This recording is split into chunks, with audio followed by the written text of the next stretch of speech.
Hi అండి. మీకు ఎప్పుడైనా ఇలాగ అనిపించిందా? అయ్యో! నేను చాలా నిజాయితీగా ఉన్నాను. నేను ఎవరి జోలికి వెళ్ళను. నా పని నేను చేసుకుంటాను. ఎవరు పొట్టా కొట్టను. అయిన ఎందుకు నేను ఇలా ఉన్నాను?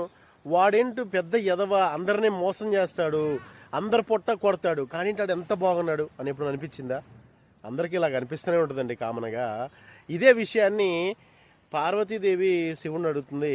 స్వామి దుర్మార్గుడు ఎంతో జీవితంలో బాగా ఎదిగి బాగుంటాడు, కానీ నిజాయితీగా తన పని తను చేసుకునేవాడు ఎప్పుడూ బాధపడుతూ ఉంటాడు ఎందుకని అడిగితే, శివుడు పార్వతిని ఒక దట్టమైన అడవిలోకి తీసుకెళ్ళి ఒక చెట్టును చూపిస్తాడు.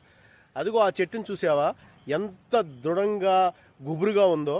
సరిగ్గా చూడు ఆ చెట్టుని. ఆ చెట్టు తన చుట్టూ ఉన్న చెట్ల నుంచి చిన్న చిన్న చెట్లకు వెళ్ళే ఆహారాన్ని, వాటర్ని తీసుకొని బాగా ఏపుగా దృఢంగా ఎదిగింది. కానీ అదే సమయంలో పెద్ద గాలి తుఫాన్ రావటం వల్ల ఆ చెట్టు కూలిపోతుంది. కానీ చుట్టూ ఉన్న చెట్లు చాలా దృఢంగా ఉంటాయి. అప్పుడు శివుడు పార్వతితో ఏమంటాడంటే, చూడు పార్వతి, ఎవడైనా సరే తప్పు చేసి తన ఎదుగుదలకు ఆ తప్పు కారణమై బాగా ఎదిగినప్పటికీ తన కర్మ వల్ల ఎప్పటికైనా వాడు దానికి డబలింతలు నాశనం అవుతాడు.